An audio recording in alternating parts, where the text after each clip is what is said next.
15 years of dedication to Mercy General Hospital, and this is what it came down to: being dismissed like an orderly who'd wandered into the wrong room. Dr. Victor Preston's words echoed in my head as I walked away from the boardroom.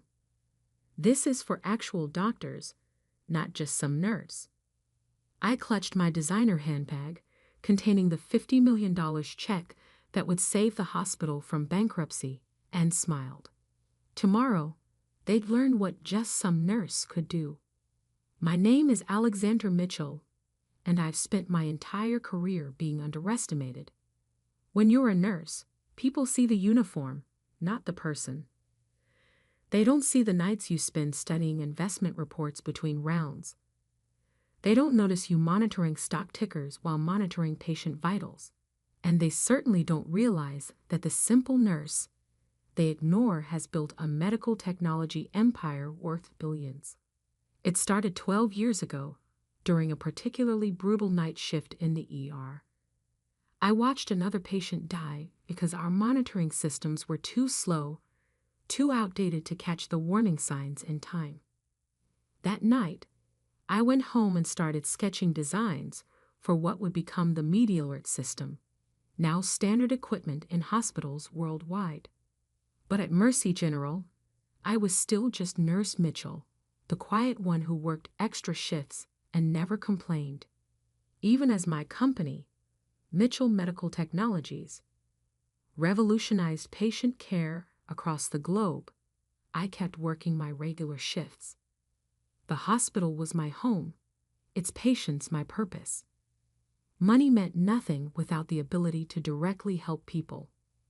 Nurse Mitchell, a familiar voice called out as I walked down the corridor. Dr. Sarah Wong, one of the few doctors who treated nurses with respect, hurried to catch up. Did they let you into the board meeting? I shook my head, adjusting my badge, still marked nursing staff, despite the fact that I could buy this hospital 10 times over. Apparently, it's for actual doctors only. Sarah's face darkened. That's ridiculous. You've been here longer than most of them. You understand this hospital better than anyone. If she only knew how true that was. For the past 5 years, I'd been anonymously supporting Mercy General through a complex network of shell companies and charitable foundations. Every time the hospital faced a financial crisis, mysterious donations appeared. New equipment arrived just when the old machines were failing. Scholarship funds materialized for promising medical students. But now, with Mercy General facing its biggest crisis yet, the anonymous approach wouldn't work. The hospital needed a complete overhaul. New facilities, updated equipment, expanded emergency services. The price tag, $50 million. Did you hear about Golden State Healthcare's offer? Sarah asked, lowering her voice. They're planning to turn Mercy into a luxury private hospital. No more charity cases, no more emergency services for the uninsured. I nodded grimly. Golden State Healthcare, a profit-focused corporation, had been circling Mercy General like vultures. Their CEO, Maxwell Richards, saw our struggling community hospital as prime real estate for his chain of exclusive medical centers. The board meets tomorrow to vote on the sale, Sarah continued. Dr. Preston's pushing hard for it. Says it's our only option. Dr. Victor Preston, chief of surgery and board chairman, was the biggest advocate for the sale. He'd been promised a prestigious position in Golden State's hierarchy, assuming he could deliver Mercy General on a silver platter. What he didn't know was that I'd spent the last month quietly buying up the hospital's debt through various subsidiaries. The check in my bag wasn't just a donation, it was a takeover. How's Tommy doing? I asked, changing the subject as we approached the pediatric ward. Tommy Martinez, a 10-year-old fighting leukemia, was one of our long-term patients. His family couldn't afford private care, making him exactly the kind of patient Golden State would reject. Hanging in there, Sarah sighed. The new treatment's showing promise, but it's expensive. I finished. Tommy's experimental treatment was another of my anonymous gifts to the hospital. He'll make it, Sarah. We won't let him down. My phone buzzed, a message from my company's legal team. Documentation prepared. Ready to proceed with Operation Mercy tomorrow. I smiled, remembering the day I started planning this takeover. It was 3 months ago, during another late-night shift. I'd overheard Dr. Preston in his office, talking to Maxwell Richards about cleaning house once the sale went through. These bleeding heart nurses and their charity cases, he'd sneered. Time to run this place like a proper business. That night, I called my financial advisors. How quickly can we acquire a controlling interest in a hospital? The answer, if you had enough money and the right legal team, was very quickly indeed. Alexandra? Sarah's voice pulled me back to the present. You okay? You looked miles away. Just thinking about tomorrow's board meeting, I said truthfully. I wish you could be there, she sighed. Someone needs to stand up for what Mercy General really means to this community. Oh, I'll be there, I thought. Just not how anyone expects. Walking through the pediatric ward, I stopped at Tommy's room. He was awake, playing video games, another anonymous gift. His mother dozed in the chair beside him, exhausted from working double shifts to cover what insurance wouldn't. Hey, Nurse Alex, Tommy called out cheerfully. Want to play? I spent the next hour with him, racing cartoon characters while monitoring his vitals. This was why I'd built my company, why I'd kept working as a nurse despite my wealth. Money was meaningless without purpose, and my purpose was here. My phone buzzed again. Press release prepared. Local and national media alerted for tomorrow's announcement. I have to go, Tommy, I said, standing up. Big day tomorrow. Will you tell me who sent the games? He asked hopefully. Mom says it must be an angel. I winked at him. Maybe tomorrow. In the locker room, I changed out of my scrubs into a designer suit that cost more than most doctors made in a month. The duality of my life always amused me. Nurse by choice, billionaire by circumstance. My assistant waited in the parking lot with a stack of documents. Everything's ready, Ms. Mitchell. The lawyers have confirmed our position. Once you present the check tomorrow, the hospital will be ours. I finished. And Dr. Preston's deal with Golden State will be worthless, she smiled. Would you like me to prepare a statement about retaining the current nursing staff? I laughed. Let's wait until after tomorrow's meeting. I want to see their faces first. Driving home to my penthouse apartment, paid for by the profits from medical patents I'd developed between night shifts, I thought about how everything would change tomorrow. No more hiding my success. No more being dismissed as just a nurse. But more importantly, no more worrying about Mercy General's future. No more watching dedicated healthcare workers struggle with inadequate resources. No more families choosing between treatment and bankruptcy. My phone rang. Dr. Preston's number. Probably calling to apologize for earlier, having realized he might need nursing support for his Golden State deal. I let it go to voicemail. Tomorrow, he'd learn exactly who he dismissed from his precious board meeting. Tomorrow, just some nurse would save not just the hospital, but everything it stood for. I pulled out the check one more time, running my fingers over the amount. $50 million to save Mercy General. A bargain, really, considering what it would protect. My watch showed 11:30 p.m. In 12 hours, the board would meet to vote on selling the hospital's soul, but I had a different vote in mind. one backed by enough money and legal power to reshape Mercy General's future. Time to show them what a nurse could really do. 9:00 a.m. I stood in front of Mercy General's main entrance, watching reporters set up their equipment. They'd been told to expect a major announcement about the hospital's future, though none of them knew exactly what was coming. My phone buzzed, a message from my legal team. Golden State representatives have arrived. Dr. Preston is showing them the facilities. Perfect timing. I straightened my Armani suit, a far cry from my usual scrubs, and headed inside. The hospital corridors felt different this morning. No badge, no uniform, no pretense of being just a nurse. Today, I was Alexander Mitchell, CEO of Mitchell Medical Technologies and soon-to-be owner of Mercy General Hospital. Alex? Sarah's voice stopped me near the elevator. She did a double take at my appearance. What's with the power suit? I thought I'd dress up for the board meeting. I smiled. But they wouldn't let you.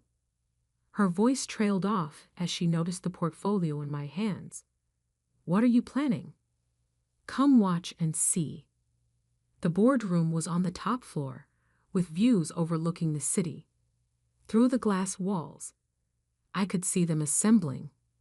Board members in expensive suits, Golden State executives with predatory smiles, and Dr. Preston at the head of the table, probably already counting his bonus. My assistant appeared at my elbow. Everything's in place. The press is standing by. Security has been briefed. And the documents? She patted her briefcase. All here. Shall we? I checked my watch. 9:15 a.m. Time to crash their party. The boardroom door opened smoothly under my hand. Conversation stopped mid-sentence as heads turned to stare. Dr. Preston's face darkened with recognition and anger. Nurse Mitchell, this is a private meeting. Security. Actually, I said calmly, I have every right to be here. More right than some of you, in fact. Maxwell Richards, Golden State's CEO, frowned at Preston. Who is this? Nobody, Preston snapped. Just a nurse who doesn't know her place. Security will remove. Alexander Mitchell. I cut in smoothly. CEO of Mitchell Medical Technologies and majority debt holder of Mercy General Hospital. The silence was absolute. Preston's face went from red to white as the implications hit him. Several board members started frantically Googling on their phones. Impossible, Preston whispered. My assistant stepped forward, opening her briefcase. The documentation is quite clear. Over the past 3 months, Ms. Mitchell's companies have acquired controlling interest in Mercy General's debt obligations. Additionally, she began distributing folders containing proof of my ownership, my company's financials, and, most importantly, evidence of Preston's backroom dealings with Golden State.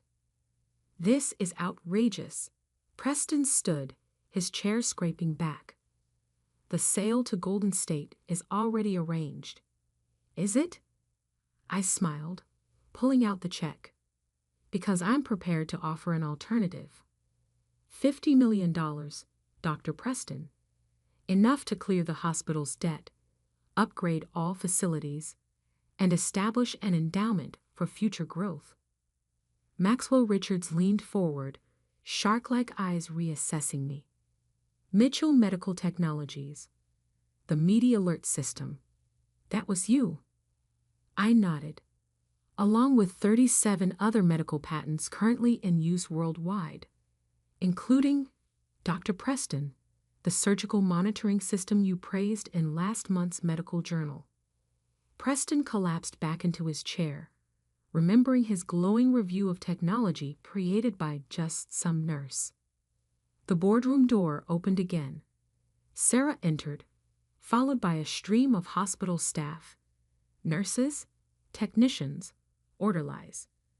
The people Preston had never bothered to notice. "What is this?" he demanded. "Witnesses," I said simply. "The people who actually make this hospital work. The ones your deal with Golden State would discard." I turned to address the entire room. For 15 years, I've worked at this hospital. I've watched dedicated professionals struggle with inadequate resources. I've seen families bankrupt themselves for care. I've witnessed the slow erosion of everything Mercy General stands for. Walking to the window, I gestured at the gathering media below. Out there are reporters waiting to hear one of two stories. Either Mercy General sells its soul to become another overpriced private facility, or it recommits to its original mission, providing care to everyone who needs it. The money, Preston found his voice. "Where did you?" "I earned it." I cut him off. "Every penny. While you were playing politics and making deals, I was solving problems, creating solutions, building something real." My assistant distributed more documents, plans for hospital upgrades, endowment structures, staff retention guarantees. "The choice is simple," I continued. "Accept my offer, and Mercy General becomes a state-of-the-art teaching hospital with guaranteed funding for charitable care. Refuse, and I'll call those reporters right now with evidence of your dealings with Golden State, including," I paused significantly, "the offshore accounts." Preston went pale. Maxwell Richards stood abruptly. "This meeting is over. Golden State withdraws its offer." "Wise choice," I smiled. "The elevator is that way." As the Golden State executives filed out, the hospital staff began to whisper and point at their phones. The story was breaking. Nurse Revile his billionaire tech CEO. Hidden hospital angel emerges. Mercy General saved by unlikely hero. "You've been lying to us for years," Preston accused, desperate to regain control. "Pretending to be something you're not." "No, Dr. Preston. I am exactly what I've always been, a nurse who cares about this hospital and its patients. The only difference is, now I have the power to protect it." The board voted unanimously to accept my offer. They didn't really have a choice. I already controlled most of the hospital's debt. But the public show of support would make the transition smoother. As the meeting concluded, Sarah approached me, shaking her head in amazement. All this time, those anonymous donations, the new equipment, Tommy's treatment. "Guilty?" I admitted. "Though I'd appreciate if you didn't tell him just yet. Let him believe in angels a little longer." The boardroom slowly emptied, leaving me alone with Preston. He sat there, staring at his shattered dreams of corporate wealth. "Why?" he asked finally. "Why keep working as a nurse when you had all this?" I thought about Tommy playing his video games, about his mother working double shifts, about every patient who needed more than just medical care. They needed compassion, dedication, humanity. Because being a nurse isn't what I do, Dr. Preston. It's who I am. The money, the companies, the patents, they're just tools to do it better. My phone buzzed. The press was waiting for a statement. Time to go public with my vision for Mercy General's future. "Oh, and Dr. Preston." I paused at the door. "I'll need your resignation by end of day. This hospital needs a chief of surgery who understands that every member of our staff, from janitors to surgeons, deserves respect." He nodded numbly, finally comprehending just how completely his world had changed. Outside the boardroom, Sarah waited with a small crowd of nurses. Their expressions ranged from shock to joy to lingering disbelief. "What happens now, boss?" someone called out. I smiled, straightening my badge, still marked nursing staff, because that's what I chose to be. Now we build the hospital our patients deserve, starting with the pediatric ward. The future of Mercy General was secure. But first, I had a press conference to handle. And after that, I had a night shift to work. Because some things, the most important things, wouldn't change at all. 6 months later, and with this ribbon cutting, we officially opened the new Mercy General Emergency Care Center. Applause erupted as I handed the scissors to Tommy Martinez, our honorary guest. Now in remission, he beamed as he cut the red ribbon, officially opening the most advanced emergency department in the state. "You did it, Nurse Alex," he whispered as I helped him back into his wheelchair. "You really were our angel." The past 6 months had transformed Mercy General. The $50 million investment had been just the beginning. Once my full resources were committed, the hospital underwent a metamorphosis that made it the talk of the medical community. But the biggest changes weren't the obvious ones. Not the new equipment, renovated facilities, or expanded services. The real transformation was in the hospital's soul. "Ms. Mitchell," a reporter called out, "how does it feel to be named Healthcare Innovator of the Year?" I adjusted my name badge, still reading nursing staff, despite my new official role as hospital owner and board chairperson. The real innovators are our staff. They're the ones who identify problems and inspire solutions. "And you still work regular nursing shifts, even after the Forbes cover?" "Especially after the Forbes cover," I smiled. "You can't improve healthcare from a corner office. You have to be on the floor, working with patients, understanding their needs." The media loved the story. The billionaire nurse who saved her hospital. They called it a fairy tale, a rags-to-riches story. They missed the point entirely. Later that evening, during my regular night shift, Sarah found me checking on Tommy. "The board meeting minutes are ready for your review," she said, now serving as chief of medicine after Preston's departure. "And the new scholarship committee needs your input." "Put them on my desk," I replied, adjusting Tommy's IV. "I'll review them after rounds." "Still can't believe you kept this schedule," she mused. 3 nights a week on regular rotation, running a billion-dollar company, and managing hospital operations. "Balance," I said simply. "The company provides resources, the hospital provides purpose." My phone buzzed, a message from my corporate office about a new medical technology breakthrough. It could wait. Right now, Tommy needed his medication. The night shift passed as it always had, checking patients, updating charts, handling emergencies. The only difference was occasional interruptions from my assistant about business matters. "The Singapore deal needs your signature," she whispered during a brief break. "And the new Media Alert upgrade is ready for testing." "Schedule the signing for tomorrow," I replied, hearing the emergency alert. Right now, we have incoming traumas. The ER filled quickly. A major car accident had brought multiple casualties.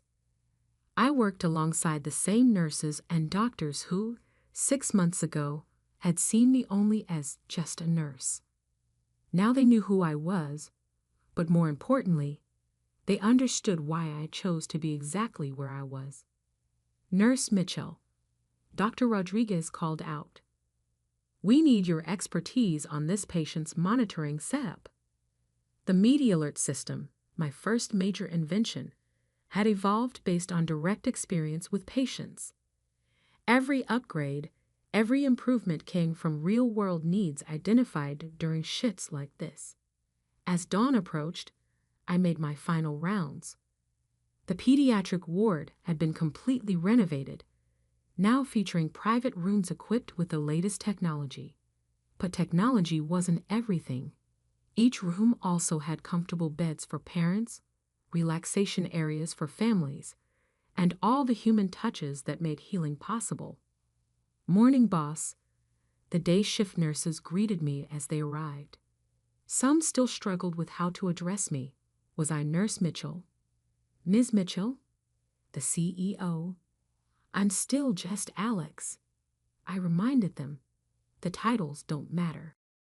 In my office, a modest space near the nurses' station, not the palatial boardroom, I finally tackled the administrative work. Hospital financials, corporate reports, research proposals, and investment opportunities all demanded attention. A knock at the door interrupted my review. Maxwell Richards, the former Golden State CEO, stood there looking uncomfortable. Ms. Mitchell, do you have a moment?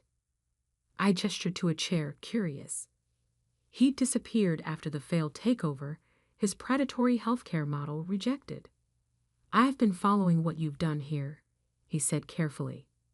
The financial models, the operational improvements, the patient outcomes.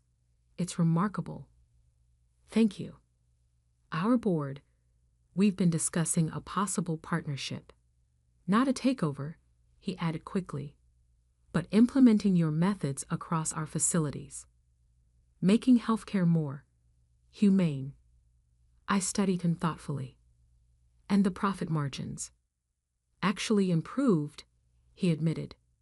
Your efficiency models, combined with the goodwill from community support, we're seeing better numbers than our luxury-only approach generated. I pulled out a folder I'd prepared months ago, anticipating this conversation. Here's a preliminary proposal. Review it with your board. But understand, any partnership requires maintaining full charitable care services and staff protection. He took the folder, nodding. You planned for this? I planned for everything, Mr. Richards. It's what good nurses do. After he left, I changed back into scrubs for my weekly pediatric rounds. The children didn't care about my net worth or corporate titles. To them, I was still just Nurse Alex, who played video games and told stories. Tommy was being discharged today. Is treatment successful? His mother waited with tears in her eyes. How can we ever repay you? She asked. Study hard, I told Tommy. Maybe become a nurse yourself someday. But I thought nurses couldn't be rich and powerful, he said innocently. I winked at him. That's exactly what they used to tell me. 1 year later, Mercy General became a model for hospitals nationwide. Our patient care protocols, financial structure, and staff empowerment programs were studied and replicated. The partnership with Golden State transformed dozens of facilities back into true community hospitals. The Nursing Scholarship Program, funded by my company's profits, graduated its first class. Each new nurse received not just education, but mentorship and support to pursue their own innovations. Dr. Preston occasionally sent congratulatory notes about the hospital's success, each one carefully archived with my collection of actual doctors-only memories. Success, as they say, is the best revenge. My dual life continued. Hospital shifts, corporate meetings, research reviews, and patient care blending into a purpose-driven whole. The media eventually tired of the billionaire nurse story, moving on to newer sensations. But the real story wasn't about money or power. It was about remembering why we do what we do. Late one night, during a quiet moment in the ER, Sarah found me updating charts at the nurses' station. You know, she said, you could have bought any hospital, built a new one. Why save this one? I thought about all the lives touched within these walls, all the dedicated professionals who worked miracles with limited resources, All the patients who needed not just care, but compassion. Because some things are worth more than money, I replied. Some things you can't buy. You have to build them, protect them, fight for them. Like a nurse's dedication. Exactly like that. My phone buzzed. Another corporate crisis demanding attention. But first, I had patience to check. Because at the end of the day, I wasn't a billionaire who chose to be a nurse. I was a nurse who became a billionaire. And I never forgot the difference. Epilogue. 5 years later, Mercy General's model revolutionized healthcare delivery across the country. Other hospitals adopted our approach, balancing advanced technology with human compassion, financial stability with charitable mission. The Media Alert system evolved into a comprehensive healthcare platform, saving countless lives worldwide. Every upgrade still came from direct patient care experience, from real nurses solving real problems. Tommy graduated high school as valedictorian, heading to nursing school on a full scholarship.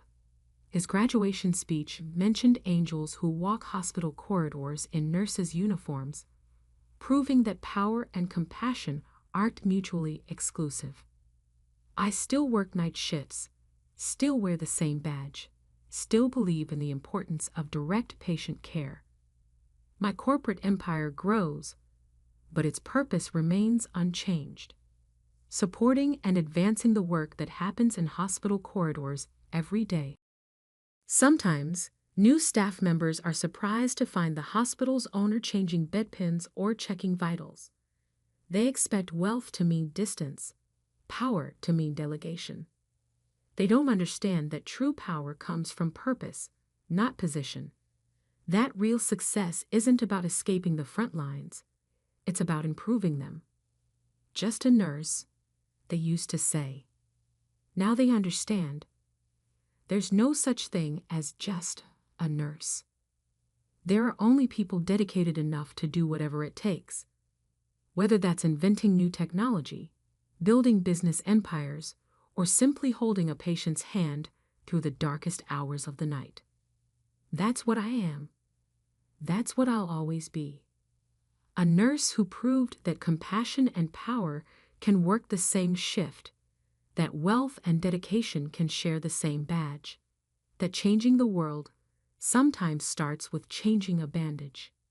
And every time I pin on that badge, still marked nursing staff, after all these years, I remember the truth that Dr. Preston and his kind never understood. Sometimes the most powerful person in the room is the one wearing scrubs. Sometimes the richest person is the one who never forgot why they started. Sometimes the best revenge isn't proving them wrong, it's proving yourself right. Every single shift, every single patient, every single day.